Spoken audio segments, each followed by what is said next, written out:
तो एक बार फिर से आप सभी का स्वागत है ईशान एंड मॉम ब्लॉग्स में। और हम आए हुए हैं इस बार राजा बाज़ार वाले रिलायंस ट्रेंड में। तो इसके अंदर ही एक छत के नीचे बहुत सारे ब्रांड्स भी मिल जाते हैं। तो सोचे यहाँ से तो कुछ पसंद आ ही जाएगा, है ना। तो यहाँ पर आ गए हैं और 12 तारीख में शाम में ही आए, क्योंकि 13 को बहुत ज़्यादा काम हो जाता। तो ये जिनी जॉनी है, उसमें बहुत ही अच्छा इंटरनेशनल ब्रांड है, लेकिन बचपन में इसके लिए हम ले जाया करते थे। अभी तो उसका साइज़ यहाँ अवेलेबल ही नहीं है। देखे एक पसंद भी आया तो साइज़ नहीं था। और ये सब रिलायंस का ही है। तो इस मतलब इन सब में तो कोई भी शर्ट पसंद नहीं आ रहा था, कोई कपड़ा ही पसंद नहीं आ रहा था। कुछ समझ ही में नहीं आता है कि क्या लें। ऐसा लगता है कुछ ऐसा कपड़ा हो बच्चों का जो एकदम एक नज़र में पसंद आ जाए। और ये एकदम फुल पार्टी टाइप पैंट और टी शर्ट था, जो कि रेगुलर यूज़ के लिए लिया जा सकता है, पार्टी फंक्शन के लिए नहीं है। तो सोचे पहले ये सब मतलब देख तो रहे हैं, लेकिन पहले वही है कि पहले ले लें बर्थडे के लिए, कुछ अच्छा सा देख लें। और लड़कों के कपड़ों में ना सबसे बड़ी प्रॉब्लम ये होती है कि जीन्स देखने जाइए तो समझ ही नहीं आता। अब इसके पापा रहते थे तो उन्हें पता होता था कि जीन्स वगैरह का क्या कैसा है। और हमको तो सारा जीन्स एक जैसा ही लगता है, सिर्फ कलर का डिफरेंस होता है। और बच्चों के लिए तो आप मतलब ब्राउन या ये सब नहीं ले सकते, अच्छा नहीं लगता है। तो blue blue blue blue white, blue में ही थोड़ा लाइट थोड़ा डीप, इस तरह करके बहुत सारे जीन्स उसके पास हैं। और तो हम आ गए फॉर्मल के लिए कि देखते हैं, ये इंटरनेशनल ब्रांड है और ये बड़ों का भी बनाता है, लेकिन थोड़ा कॉस्टली आता है। तो सोचे कोई बात नहीं है, यहीं से एक फॉर्मल ले लेते हैं। और थोड़ा सा क्लासी लुक आता है ना फॉर्मल पैंट का। तो शर्ट तो उसके लिए पसंद नहीं आया, तो एक टी शर्ट ले ली है, शर्ट बाद में फिर ले लेंगे। और अब यहाँ से चलते हैं नीचे, क्योंकि ऊपर में बीच में वाले फ्लोर पे जहाँ किड्स का है वहाँ पर बिलिंग काउंटर नहीं है, ऊपर वाले फ्लोर पे या नीचे वाले पे। तो नीचे ही चलते हैं, क्योंकि हो गया तो अब चलना ही है। पापा, पापा कहाँ गए पापा?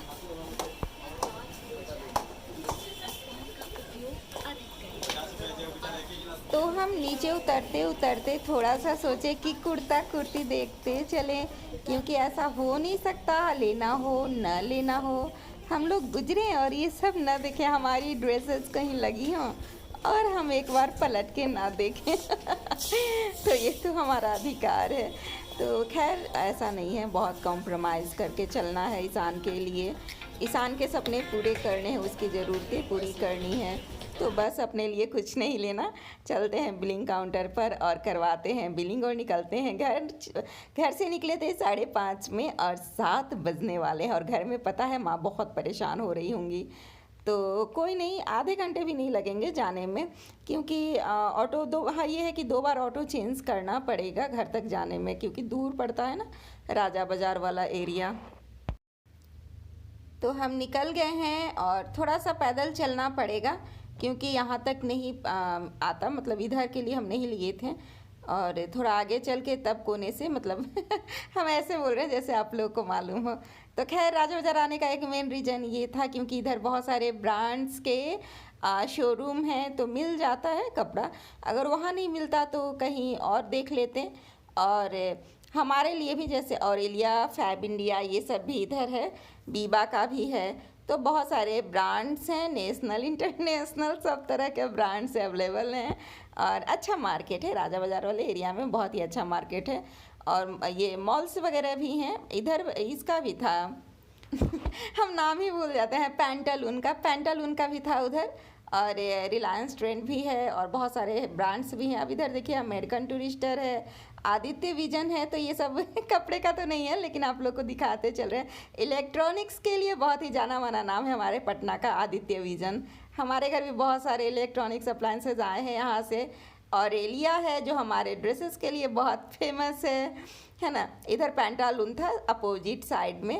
और आगे चलने पर और भी ब्रांड्स हैं, ये जैसे यूसीबी है, बच्चों के कपड़े भी यहाँ पर मिल जाते हैं, लेकिन हाँ कॉस्टली होता है। यूसीबी का हम लिए थे ईशान के लिए, मॉल गए थे तो मॉल से लिए थे, तो यूसीबी का थोड़ा कॉस्टली कपड़ा आता है। अब लेना है ऑटो और ऑटो लेकर चलना है। तो बस अब वेट कर रहे थे कि आ जाएं, मतलब भर जाए लोग, बैठ जाएं। तो हम बैठे हुए थे, वेट कर रहे थे, और यहाँ सेफ्टी पिन का एक बना हुआ है, देख सकते हैं। और वहाँ पर लेडीज़ के लिए, मतलब महिलाओं की सुरक्षा से संबंधित एक बहुत ही अच्छा स्लोगन लिखा हुआ था, जो कि अंधेरे के कारण दिख नहीं रहा था, और ये सेफ्टी पिन बना हुआ है। तो आप लोग भी देखिए। तो मार्केट से आने के बाद हाथ पैर धोकर हम लगे फटाफट किचन में। 7:30 में हम घर पहुँचे, और माँ बोल रही थी कि फ़ोन लगा रहे थे, तो आज भी सारे मोबाइल का रिचार्ज ख़त्म हो गया था, जो कि मुझे मालूम था। तो सोचे थे कि आकर रिचार्ज कर लेंगे तीनों ही मोबाइल का आज ही रिचार्ज, क्योंकि एक ही दिन किए थे। और हम यहाँ पर चाय बना रहे हैं, भुजिया बना रहे हैं, और ईशान के लिए पराठा बनाने जा रहे हैं, क्योंकि ईशान सोकर उठा है तो शाम में कुछ नहीं खाया है, तबीयत ठीक नहीं है, तो खाने का मन नहीं हो रहा है उसका। तो चलते हैं। ये मेरी चाय बन रही है, इधर भुजिया बन रहा है, और घी रखे हैं तवे पे, क्योंकि घी जम जाता है ना फ्रिज में। तो पिघल गया है, मेल्ट हो गया है, तो फटाफट पराठे बना लेते हैं। और 7:30 में लौटे हैं, तो मतलब थक तो जाता ही है मन, लेकिन सोचे बैठ जाएंगे तो बहुत ज़्यादा लेट हो जाएगी, और चाय पीने के लिए तो बैठना ही पड़ेगा। तो तब तक ईशान को खिलाते भी रहेंगे और चाय भी पी लेंगे। तो बस बने रहिए। कल के वीडियो को, यानी जो 12 तारीख को वीडियो बनाना शुरू किए थे, उसको आज एंड कर रहे हैं। 13 है, वो भी 13 का रात है। तो अभी देखिए, सोचते हैं, देखते हैं, टाइम मिलेगा तो अभी डालेंगे, नहीं तो फिर कल डालेंगे, क्या करें। आज पूरा दिन इतना काम हो गया, इतना हरासमेंट हो गया। मॉर्निंग में निकले तो सब्जी लाने का, फिर शाम में भी बहुत सारे सामान लाने थे, अभी भी 1-2 सामान घट ही रहा है। तो होता है ना, अकेले इंसान के ऊपर बहुत सारा बर्डन होता है, और ऐसा थक के चूर हो जाता है ना इंसान। और जानते हैं, अंदर से ना मतलब टूटा हुआ महसूस होता है बहुत ही ज़्यादा, क्योंकि एक तरफ तो बर्थडे के सेलिब्रेशन के लिए हम तैयारियां कर रहे हैं, दूसरे तरफ ये कहीं ना कहीं खलता है, अखड़ता है कि 3 साल होने वाले हैं ईशान के पापा को गए हुए। 12 तारीख को ही, 12 अप्रैल को उनको एडमिट किया गया था हॉस्पिटल में, और दिन रात वही दिमाग में घूमते रहता है। अभी जैसे जैसे ये दिन बीतता है ना, वही 24 घंटा दिमाग में चलते रहता है, हॉस्पिटल हॉस्पिटल। और ऐसा मेरे साथ हो गया है ना कि अब तो हमको हर जगह लगता है जैसे वैसे ही स्मेल आते रहता है हॉस्पिटल जैसा। लेकिन इसके मतलब इस पे काबू रखना है, इसको अपने ऊपर हावी नहीं होने देना है, क्योंकि मेरे परेशान रहने से मेरा बेटा परेशान होगा, किसी और को तो फर्क नहीं पड़ेगा, लेकिन मेरा बेटा परेशान होगा। और सच में बहुत ज़्यादा बुरा लगता है, बहुत ज़्यादा, कि काश वो होते तो अभी हमारी ज़िंदगी कुछ और होती। लेकिन कहते हैं ना कि भगवान कब किसका दिन बदल दे, अच्छे से बुरा कर दे, और बुरा दिन भगवान लाते हैं या किस्मत लाती है ये भी नहीं कह सकते, और कब वो बदलेगा, अच्छा होगा या नहीं होगा ये भी नहीं जानते। लेकिन एक उम्मीद के सहारे चल रहे हैं कि चलो शायद कुछ अच्छा हो जाए। तो यही है, ये सुख दुख के साथ इस भंवर में बढ़ रहे हैं, लेकिन बहुत ज़्यादा कष्ट हो रहा है। तो खैर, आज के लिए इतना ही लेते हैं विदा आपसे। और ईशान की तबीयत अभी भी ठीक नहीं है, तो ईशान आज भी स्कूल नहीं गया था, नहीं भेजे थे।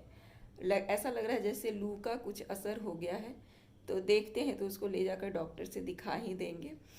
उसके बाद दवा खाएगा तो आराम हो जाएगा। तो लेते हैं आपसे विदा, मिलते हैं कल एक नए ब्लॉग में। नए होंगे तो प्लीज़ चैनल को सपोर्ट कीजिएगा, सब्सक्राइब कीजिएगा, और अपनी राय हमें ज़रूर हम तक भेजिएगा, शेयर कीजिएगा कमेंट के थ्रू, कमेंट के माध्यम से। तो अपना ख्याल रखिए, अपनों का ख्याल रखिए, और बहुत ही छोटी सी ज़िंदगी है, प्यार मोहब्बत के साथ हंसते खेलते इस ज़िंदगी को बिताइए। Take care, bye bye, thank you for watching my video, stay connected.